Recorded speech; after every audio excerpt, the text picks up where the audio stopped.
에스겔서를 보면 하나님의 심판이 성전 앞에 있는 늙은 자들로부터 시작된다라고 기록되어 있습니다. 그리고 심판받을 자들의 이마에는 표가 없다고 말씀합니다. 또한 성전을 더럽혀 시체로 모든 뜰에 채우라고 말씀을 하는데, 에스겔은 제사장 부시 아들로 바벨론의 2차 포로로 끌려가서 활동한 선지자예요. 이제 바벨론의 포로로 끌려갈 때 25세였고, 그리고 아직 30세쯤 되어서부터 선지자로 활동을 했습니다. 에스겔은 왜 심판이 성전 앞에 있는 늙은 자들로부터 시작된다라고 할까? 이 성전 앞에 있는 늙은 자들은 누구를 말할까? 누굴까요? 늙은이들을 말하나? 아닙니다. 제사장을 의미합니다. 제사장들에게는 신의 산 율법과 계명을 백성들에게 올바로 지켜 행하도록 가르쳐야 할 중차대한 책임이 맡겨져 있었습니다. 그런데 제사장들에게 가장 먼저 심판이 임할 것이라는 말씀은 이들이 그 책임을 감당하지 않았다는 것을 의미합니다. 이들은 백성들에게 하나님을 섬기는 것이 성전에서 짐승으로 제사 드리는 것이라고 가르쳤습니다. 마땅히 돌봐야 할 형제와 이웃을 섬기는 일을 등한시하는 것에 대해 성전에서 제사하는 것으로 면죄부를 주었습니다. 그렇게 하나님은 에스겔의 입을 통해 이들이 가장 먼저 심판받을 대상이라고 선포하게 하신 것입니다. 직분과 권한은 그에 상응하는 책임을 동반합니다. 그렇기에 예수님의 동생 야고보는 이렇게 말씀합니다. 내 형제들아, 너희는 선생된 우리가 더 큰 심판을 받을 줄 알고 선생이 많이 되지 말라. 권한이 크면 책임도 크다라는 의미의 말씀이에요. 이마에 표 받은 자는 그러면 누구를 말할까? 예루살렘의 죄악에 대해서 탄식하며 죄와 티끌 가운데 누워 회개하는 자들을 말합니다. 이스라엘의 죄 무엇일까? 첫째는 세상을 구원할 공동체로서 사명을 감당하지 않은 죄요, 둘째는 우상 숭배의 죄입니다. 여호와를 하나님으로 믿는 목적이 무엇일까? 계속해서 몇 주 동안 말씀드리지만 영원 구원의 목적이 있는 게 아니에요. 또는 영원 구원만이 목적이 아니라는 걸 알아야 됩니다. 우리가 여호와를 하나님으로 믿는 목적은 세상을 구원하기 위해서 믿는 거예요. 그러면 세상을 구원하는 자에게 그 구원이 없나? 그게 아닌 거잖아요. 그죠? 구원은 내가 하나님 믿는 믿음의 삶으로 사는 것에 대한 결과물이라는 것을 우리가 알아야 됩니다. 우상숭배 무엇이냐? 잘 아시죠?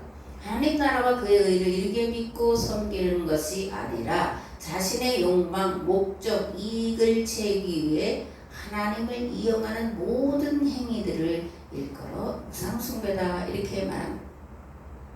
하나님은 이스라엘이 세상 구원 사명을 감당하지 않은 죄와 우상숭배에 대해 탄식하고 울며 회개하는 자의 이마에 표를 치게 하심으로 그들을 심판해서 구원해 주셨습니다. 아멘. 그렇다면 성전을 더럽혀 시체로 모든 뜰에 채우라는 말씀은 무슨 의미일까? 이스라엘은 처음에는 말씀을 기록한 두 돌판을 보관하는 법궤를 하나님 임재의 상징으로 여겼습니다. 그래서 다윗이 뽕나무 밭에 팽개쳐 있는 법궤를 찾아다가 예루살렘으로 이제 모시는 그런 퍼포먼스를 아주 멋지게 했던 것을 우리가 알 수가 있습니다. 그 다음에는 거대한 신전을 본따 만든 건물을 성전이라 부르며 하나님 임재의 상징으로 여겼습니다. 성전에 들어갈 때마다 뭐라 그랬어요? 여호와의 전이다, 여호와의 전이다, 여호와의 전이다 이렇게 외치고 들어갔다라는 거예요. 그런데 예루살렘이 바벨론에 멸망당하고 난 뒤에 에스겔이 바벨론 그발 강가에서 예루살렘의 모습을 보는데 온갖 우상의 형상으로 가득 차 있는 모습을 보게 됩니다. 장로 70인가 서기관 사반의 아들 야사냐가 우상에게 제물을 바치고 있었고, 성전으로 들어가는 북문에는 여인들이 단무스를 위해서 애국하고 있었는데 담무스는 고대 바벨론 지역에서 봄에 식물을 자라게 하고 결실하게 하는 그런 바벨론의 신이었어요. 더 심각한 것은 성전문, 곧 현관과 제단 사이에서 25명이 성전을 등지고 낯을 동쪽으로 향해 태양신에게 제사하고 있는 모습이었는데 25인이란 다윗이 원래 이스라엘 12지파 체제니까 12반열이 만든 것을 24반열로 만들어서 세운 대제사장과 제사장들이 있었어요. 백성들에게 이들은 올바른 신앙과 삶을 가르쳐 지키게 하는 사명을 맡았는데 그런데 어떻게 됐다라는 거예요? 앞장서서 우상 숭배에 열을 올리고 있었다라는 것. 그렇게 하나님은 에스겔을 통해 이스라엘의 하나님 임재의 상징으로 여겨 신성시하던 성전을 가장 부정하게 여기는 시체로 가득 채워 놓으시겠다고 말씀하신 것입니다. 아침에 잠깐 유튜브를 보니까 30년 뒤에 아파트의 모습이 어떻게 될까 그걸 AI가 이제 예측한 것을 보는데 뒷면이 다 헐어버려서 미국으로 말하면 슬럼화가 된 그런 모습을 보여주더라고요. 수십억 수백억을 주고 들어갔지만 수십 년 후에 그것이 흉물이 될 수도 있는 것처럼 그보다 더 하나님의 임재의 상징으로 여기던 성전에서 온갖 우상 숭배하는 일들이 일어남을 통해서 가장 더럽게 만들어버리겠다. 나중에는 완전히 예루살렘 성전을 파괴시켜버리는 일들을 행하셨으므리가 정말 잊지 말고 기억을 해야 할 줄을 믿습니다. 아멘. 에스겔서 9장에 이렇게 기록되어 있습니다. 그룹에 머물러 있던 이스라엘 하나님의 영광이 성전 문지방에 이르더니 여호와께서 그 가는 베옷을 입고 서기관의 먹그릇을 찬 사람을 불러 여호와께서 이르시되 너는 예루살렘 성읍 중에 순행하여 그 가운데 생하는 모든 가증한 일로 말미암아 단식하며 우는 자의 이마에 표를 그리라 하시고 그들에 대하여 내게 이르시되 너희는 그를 따라 성읍 중에 다니며 불쌍히 여기지 말며 긍휼을 베풀지 말고 쳐서 늙은 자와 젊은 자와 처녀와 어린이와 여자를 다 죽이되 이마에 표 있는 자에게는 가까이 하지 말라. 내 성소에서 시작할지니라 하시매 그들이 성전 앞에 있는 늙은 자들로부터 시작하더라. 그가 또 그들에게 이르시되 너희는 성전을 더럽혀 시체로 모든 뜰에 채우라. 너희는 나가라 하시매 그들이 나가서 성읍 중에서 치더라. 성소에서부터 심판이 시작될 거다. 성전 앞에 있는 늙은 자들로부터 시작될 거다. 오늘 교회로부터 하나님의 심판이 시작될 거다. 목회자들에게 가장 먼저 심판의 말씀이 선포될 거다. 가장 크고 아름답게 하나님을 예배하는 성전을 짓겠다고 해서 수천억을 들여서 지은 교회들에 대한 하나님의 심판의 말씀이다라고 생각을 합니다. 아멘. 오늘날도 마찬가지입니다. 교회가 세상권 공동체로서의 사명을 감당하지 못하여 이 세상이 공허하고 혼돈함이 흑암이 기품이 있는 것을 안타까워하며 회개하는 자의 이마에 표를 치심으로 악인의 심판날에 구원에 이르도록 보호하실 줄을 믿습니다.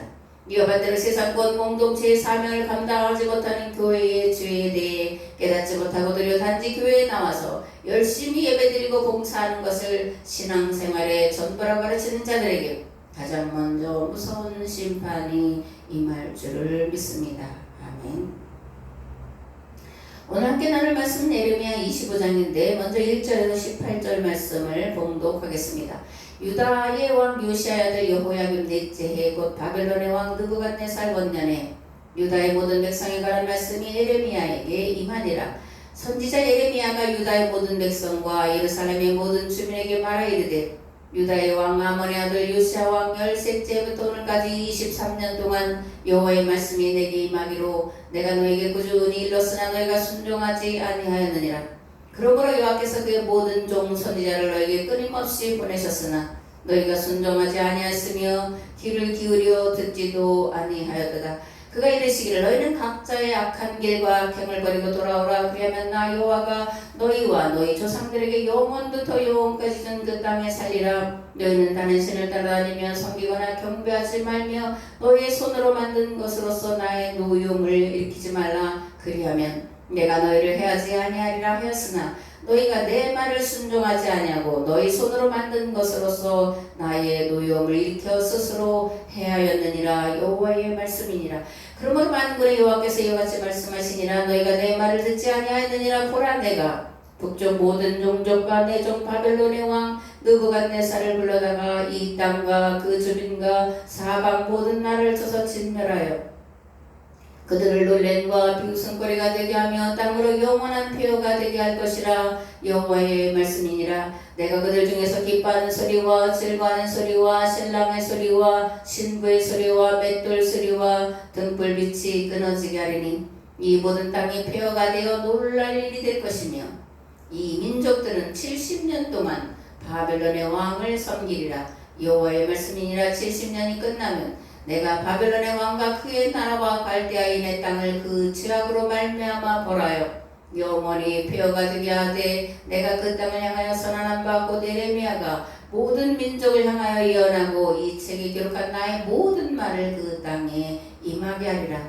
그리하여 여러 민족과 큰 왕들이 그들로 자기들을 섬기게 할 것이나 나는 그들의 행위와 그들의 손이 행한 대로 갚으리라. 이스라엘 하나님 여호와께서 이같이 내게 이르시되 너는 내 손에서 이 진노의 술잔을 받아가지고 내가 너를 보내는 바 그 모든 나라로 하여금 마시게 하라. 그들이 마시고 비틀거리며 미친 듯이 행동하리니 이는 내가 그들 중에 칼을 보냈기 때문이니라 하시기로 내가 여호와의 손에서 그 잔을 받아서 여호와께서 나를 보내신 바 그 모든 나라로 마시게 하되 예루살렘과 유다 성읍들과 그 왕들과 그 고관들로 마시게 하였더니 그들이 멸망과 놀램과 비웃음과 저주를 당함이 오늘과 같으니라. 예레미야가 이 말씀을 선포할 때는 아직 바벨론은 그렇게 강성해서 근동 지역을 다 지배하던 때가 아니에요. 그런데 이미 멸망을 선포하고 나아가고 있다는 것을 우리가 볼 수가 있습니다. 1절에 유다의 왕 요시아의 아들 여호야김 넷째 해 이렇게 되니까 굉장히 어렵잖아요. 유다의 왕 요시아의 아들 여호야김 넷째 해 곧 바벨론의 왕 느부갓네살 원년.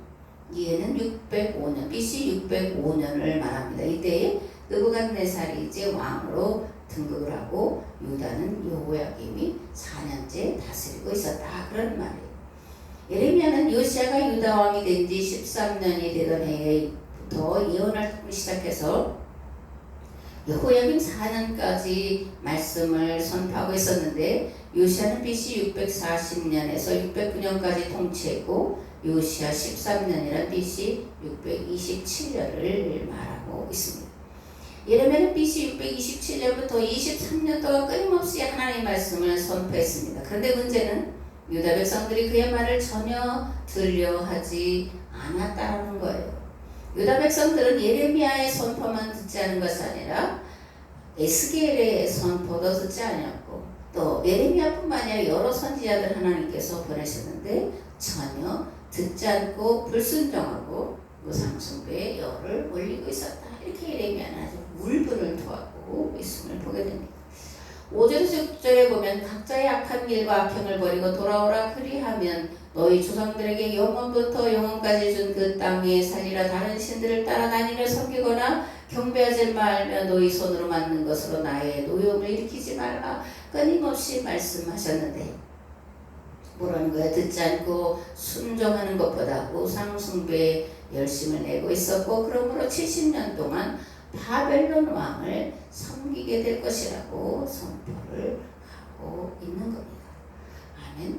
그러기에 바벨론 포로 생활 70년이 차야지만 돌아올 수 있다라고 말하는 걸까? 50년이 될 수도 있고 100년이 될 수도 있고 그런데 왜 70년이라고 말할까? 이 70년은 이스라엘이 하나님의 법을 떠나 산 기간의 10분의 1을 말하고 있습니다. 실제로 이들은 바벨론에서 70년 포로 생활을 한 건 아니에요. 대략 한 50년 정도 포로 생활을 했는데 예레미야는 70년 포로 생활을 할 것이고 그때가 지나서야 돌아올 수 있다고 말하는데 다시 말하지만 이스라엘이 하나님의 법을 떠나 산 기간의 10분의 1을 70년이다. 이렇게 이제 말을 하고 있는 겁니다. 이스라엘이 출애굽한 때는 대략 BC 이제 1500년 경이죠. 1887년 이집트 카이로 남쪽에 위치한 아마르나에서, 그래서 이제 아마르나 문서 이렇게 말하는데, 거기서 400여 개의 토판 문서가 발견돼요. 그 중에 BC 1439년에서 1406년에 이집트의 지배 아래 있던 가나안 부족 국가들이 애굽의 바로 아멘호텝에게 보낸 문서가 기록되어 있는데, 뭐라고 되어 있냐면 하비루족이 침공하니 원군을 요청합니다. 그래서 애굽에서 출애굽한 때를 BC 1439년에서 1406년, 대략 1500년 경이다 이렇게 말을 하고 있다라는 거예요. 여기서 하비루족은 뭐예요? 출애굽한 이스라엘 백성들을 말하고 있습니다. 가나안에 들어가서 이제 400년 동안 사사 시대가 지속됩니다. 그리고 전환기의 지도자로서 사무엘이 등장해서 상시 사사와 같은 왕을 세우는데 그가 사울이에요. 사울은 BC 1078년에 출생해서 1010년에 길보아 전투에서 이제 아들들과 함께 블레셋 군대와 싸우다가 장렬하게 전사를 합니다. 그래서 사울 왕조는 일대로 끝나게 돼요. 사울 이후에 본격적인 세습 왕정이 시작되는데 대략 1000년경입니다. 1010년에 길보아 전투에서 사울이 이제 죽었지만 다윗이 곧바로 온 이스라엘을 다스린 게 아니고 7년 6개월 동안 헤브론에서 왕으로 있었기 때문에 이제 세습 왕정이 본격적으로 시작된 시기를 대략 1010년경으로 보는 것이고, 분열 왕국 이후에 북이스라엘은 BC 720년, 남유다는 BC 587년에 바벨론에 멸망했으니까 보통 이제 왕정기를 500년으로 이제 보게 됩니다. 예레미야는 사무엘 이후 이스라엘이 하나님과 맺은 시내산 계약법을 떠나 바알의 길로 걸어간 기간을 700년으로 보고, 그에 대한 심판의 기간으로 10분의 1, 70년을 포로 기간으로 제시하고 있다는 거예요. 이런 포로 생활 70년 기간은 그냥 시간만 가면 때우면 되는 기간이 아니라 뭐예요? 철저하게 하나님의 법, 하나님의 길에서 떠난 삶에 대한 회개의 기간을 말하고 있습니다. 10분의 1은 하나님의 원칙이에요. 그 11조도 10분의 1입니다. 죄에 대한 형벌의 기간도 10분의 1이에요. 만약 내가 죄를 지은 기간 그대로 산정해서 하나님이 심판하신다면 살아남을 사람은 아무도 없을 거예요. 그 용서를 구할 수도 없을 텐데 10분의 1로 줄여셔서 내가 수고한 것, 내가 한 것 같지만 하나님께서 건강과 여러 가지 삶의 환경들을 마련해 주셔서 그것에 대해서 내가 최선을 다해서 일함으로 주신 것에 대해 10분의 1을 하나님께 드리는 것, 하나님의 법칙이다라는 겁니다. 근데 중요한 것은 이스라엘이 회개하고 기사회생하여 고향으로 귀환한 때가 바벨론에게는 멸망의 때라는 거예요. 왜 그럴까? 바벨론이 애굽뿐만 아니라 유다와 근동 모든 지역을 무력과 강압으로 지배했기 때문입니다. 선을 심으면 선으로 거두고 악을 심으면 심판을 거두는 것이 하나님의 법입니다. 하나님께서 바벨론을 들어 유다를 심판하게 하신 것은 바벨론이 유다보다 선해서가 결코 아니었습니다. 바벨론을 들어 심판의 몽둥이로 쓰신 것은 유다의 죄에 대해 심판하시기 위해서였습니다. 그러므로 바벨론은 하나님 앞에 겸손했어야 했습니다. 섬기는 자세로 그들이 정복한 나라들을 다스려야 했습니다. 그랬더라면 하나님께서 바벨론을 구원으로 이루도록 역사하셨을 거예요. 그러나 바벨론은 근동의 역사들 중에 근동의 국가들 중에 가장 악랄한 통치국가로 오명을 남기고 100년이 채 못돼서 페르시아에 멸망하고 말았습니다. 아멘. 예레미야 25장 27절에서 38절 말씀을 봉독하겠습니다. 너는 그들에게 이르기를 만군의 여호와 이스라엘의 하나님 말씀에 너희는 내가 너희 가운데 보내는 칼 앞에서 마시며 취하여 토하고 엎드러져 다시는 일어나지 말아라 하셨느니라. 그들이 만일 네 손에서 잔을 받아 마시기를 거절하거든 너는 그들에게 이르기를 만군의 여호와께서 말씀하시기를 너희가 반드시 마셔야 하리라.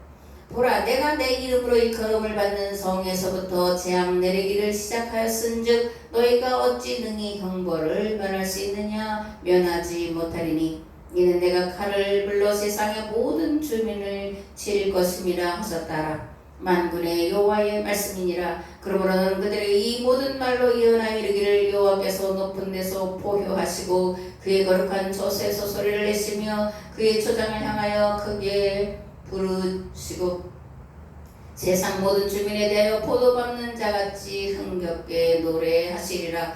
요란한 소리가 땅끝에서 이르는 여호와께서 문민족과 다투시며 모든 육체를 심판하시며 악인을 칼에 내어 주셨음이라. 여호와의 말씀이니라.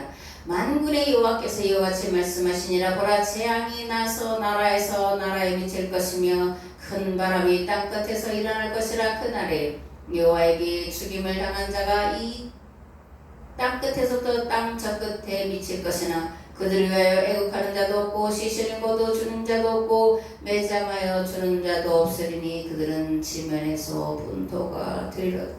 너희 목자들아 외쳐 애곡하라. 너희 양떼 인도자들아 잿더미에서 뒹굴라. 이는 너희가 도살당할 날과 흩음을 당할 기한이 찼음인즉 너희가 귀한 그릇이 떨어짐같이 될 것이라. 목자들은 도망할 수 없겠고 양떼의 인도자들은 도주할 수 없으리로다. 목자들이 부르짖는 소리와 양떼의 인도자들이 애곡하는 소리여 여호와가 그들의 초장을 황폐하게 함이로다. 평화로운 목장들이 여호와의 진노하신 열기 앞에서 적막하게 되리라. 그가 젊은 사자같이 그 굴에서 나오셨으니 그 오통치시는 분의 분노와 그의 극렬한 진노로 말미암아 그들의 땅이 폐허가 되리로다 하시니라. 아멘. 19절에서 26절을 봉독하지 않은데 이 바벨론과 주변 나라들이 심판받을 것에 대해서 그리고 주변 나라들의 이름들을 이제 세세하게 기록이 되어 있는데 거기 보면 세사광은 그 위에 마시라 이런 이제 말씀이 되어 있는데 세사광은 바벨론을 가리키는 그런 말입니다. 하나님은 바벨론뿐만 아니라 근동지역 여러 나라에 대해서도 심판을 선포하시는데 27절에서 38절까지가 그들에게 임할 심판의 내용이에요. 29절에서 예레미야는 먼저 예루살렘에 임할 형벌을 선포합니다. 그런 다음에 바벨론과 근동 모든 나라 그리고 애굽의 지도자들에게 임할 심판을 선포하고 있습니다. 이 세대의 제약에 대한 책임은 구원 공동체에게 있습니다. 그래서 예루살렘에 먼저 심판을 선포하시는 거예요. 성전에서부터 그리고 성전 앞에 늙은 자들로부터 심판을 하시는 것을 그 다음에 세상 왕들에 대해서 심판을 선언하고 있는 겁니다. 신앙인의 가장 큰 덕목은 세상에 대한 책임 의식을 갖는 거예요. 세상 만물 구원에 대한 책임감을 갖는 겁니다. 이것을 잃어버리면 이스라엘과 하나님 사이에 맺은 계약관계가 깨어진 것처럼 교회와 하나님과 맺은 계약관계 또한 깨어지는 것이고 그 뒤에는 철저한 심판이 임할 뿐이라는 것을 우리가 가슴에 깊이 새겨야 합니다. 25장에 특별히 이제 만군의 여호와라는 칭호가 많이 나오죠. 만군 그러면 세상의 모든 군대들 뭐 이런 거로 이제 문자적인 의미지만 세상 모든 만물을 말하는 거예요. 그래서 이 만군의 여호와라는 히브리어는 여호와 츠바오트인데 온 세상을 다스리시는 여호와 세상 만물을 창조하신 창조주라는 의미가 들어있는데 예언서에 이 여호와 츠바오트라는 말이 많이 사용이 되고 있습니다. 그러면 왜 예언서에 만군의 여호와라는 단어가 많이 사용되고 있을까?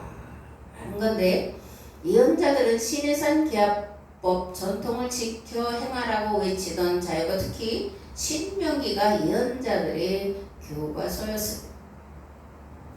마태복음에 보면 마태는 예수님을 율법과 예언자를 완성하러 오신 분이라고 소개하는데 율법은 모세, 오경, 특히 신명기를 말하고 예언자들은 신명기의 말씀대로 살라고 선포한 자들이기 때문에 예수님은 율법과 예언자를 완성하러 오셨다라고 이제 마태는 예수님을 소개하고 있는 거예요.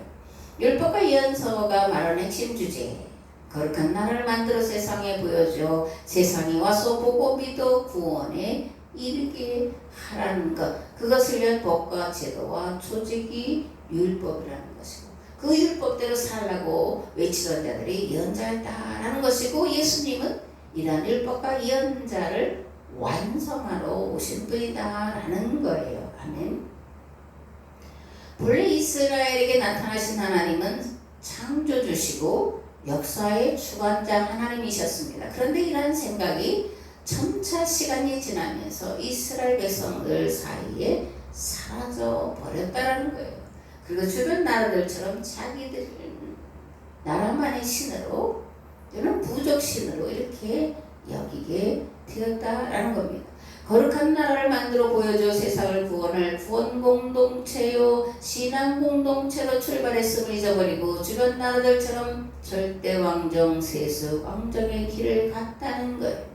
힘과 권력과 무력으로 다른 이들의 것을 빼앗아 자기 것으로 삼으면서도 그것을 하나님의 축복으로 여겼고 제사장들은 성전에서 제물로 제사하는 것이 고르반 즉 하나님께 드림이 되었기 때문에 이웃을 돌아보지 않아도 된다고 하는 이웃을 돌아보라고 하는 신명기의 말씀 율법의 핵심을 지키지 않아도 된다고 하는 면죄부를 주었다는 것이 이들의 멸망의 원인이 되었습니다. 이스라엘이 여호와 칠바오트 즉 만군의 하나님을 다시 여호와의 이름을 기억한 것은 포로기를 거치면서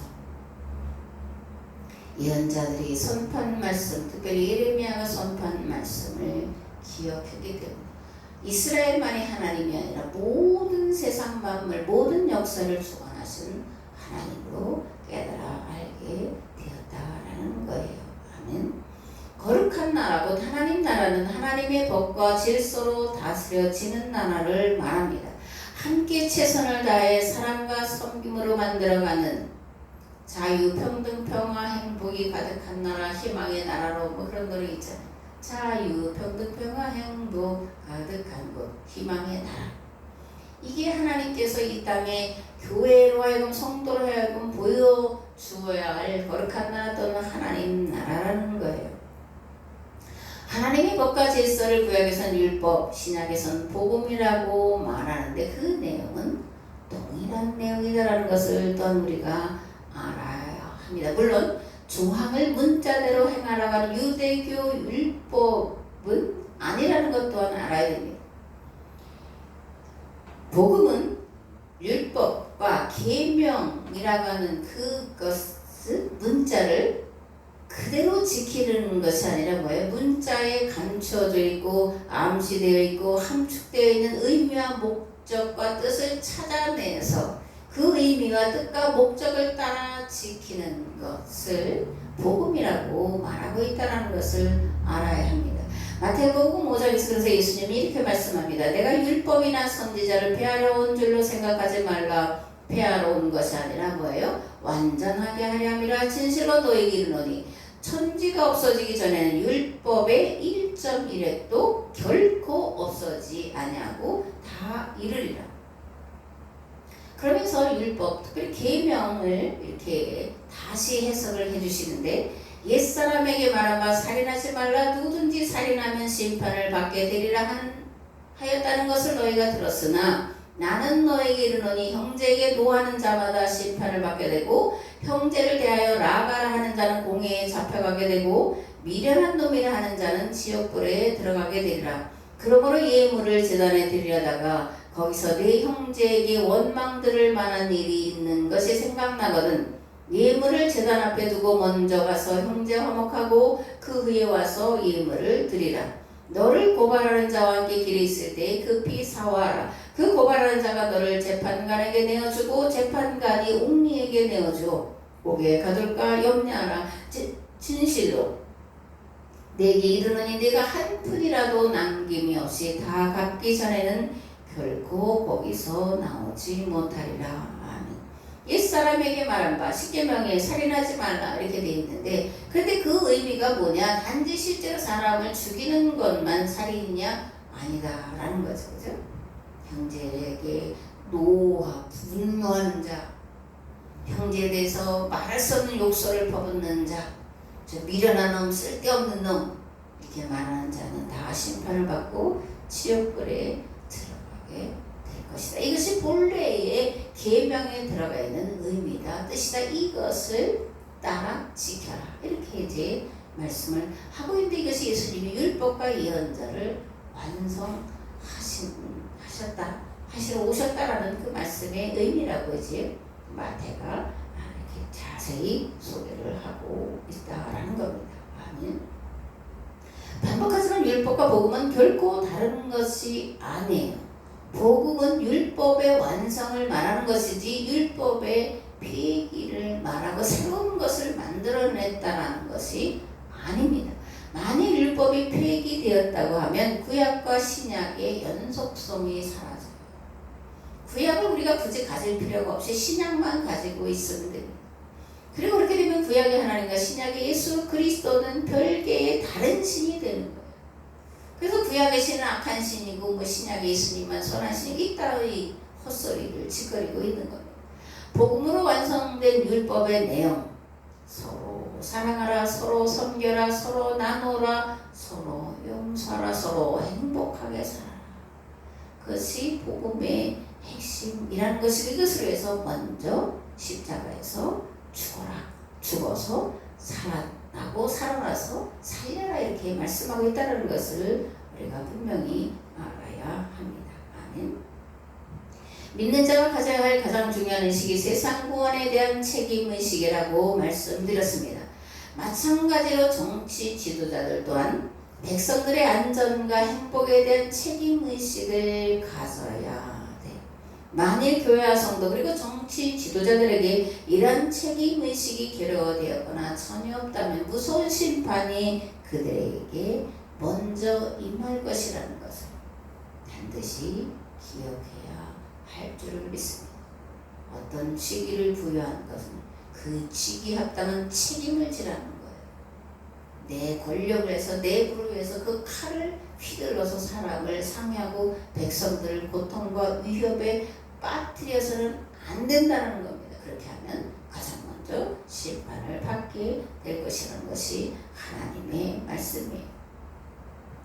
고대 왕들에게 주어진 가장 큰 책무 중 하나는 치수, 물을 다스리는 거예요. 그런 면에서 4대강 사업은 역사에 남을 위협 중의 위협입니다.